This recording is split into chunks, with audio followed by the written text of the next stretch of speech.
Vsauce, Michael here.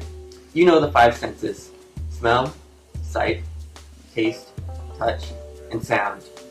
But what about senses like your body temperature or pain? What do those fall into? That's what we call interoceptive senses.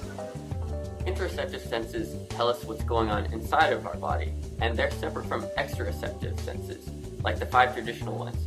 And they include sharp pain, burning pain, warmth and cool, the need to go to the bathroom, sensual touch, itch, and many others. Interoceptive senses help us maintain homeostasis by telling us what's going on inside our bodies.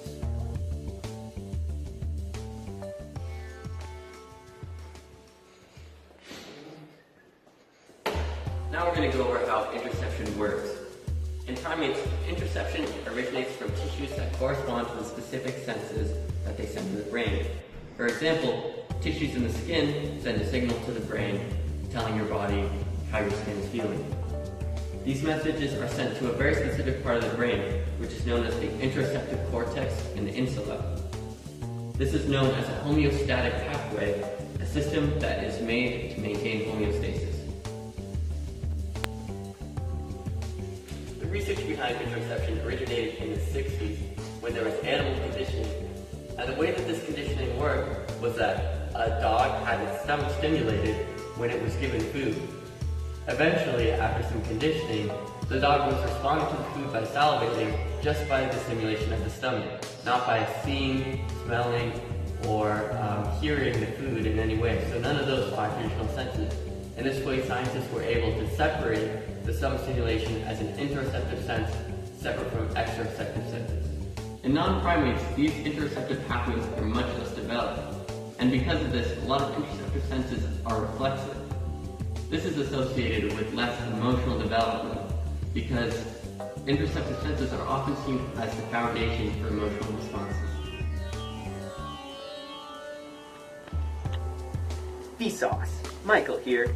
Interoception can be hard to recognize, hard to measure. Sometimes this can even be true for the person that is having the feeling. This is because interoception and emotions are so closely linked. Have you ever had a big test and suddenly felt really sick right before you were about to take it? This is a result of the relationship between interoception and emotion. Sometimes the abstract thing that we call emotions begin to affect our concrete understanding of who we are and what is happening in our body. For example, before you take your test, perhaps your stomach becomes upset as a result of your anxiety, and your interoceptive senses tell that to your brain. As a result, you may feel sick before a test, even though you aren't actually sick. This confusion between what we think we feel and what our bodies are telling us that we feel is key to understanding the human psyche. For example, this confusion can occur for all kinds of our different emotions, and as a result, can severely change how we interact with each other, how we act in a day-to-day life, and how we perceive ourselves, socially and physically. Autism, or autism spectrum disorder, is a developmental disorder that is present in children to adults and can sometimes be seen as early as age 3. The disorder impairs the ability to form normal social relationships by impairing the ability to communicate properly with others in one's surroundings and by inciting repetitive behavioral patterns. Autism spectrum disorder has been known to be linked to various sensory atypicalities. In a study conducted by Duke University students, children with autism spectrum disorder were shown to be superior at tracking their heart rate for longer periods of time compared to children who didn't have autism spectrum disorder. This demonstrates an increased attention to intervals in children with ASD.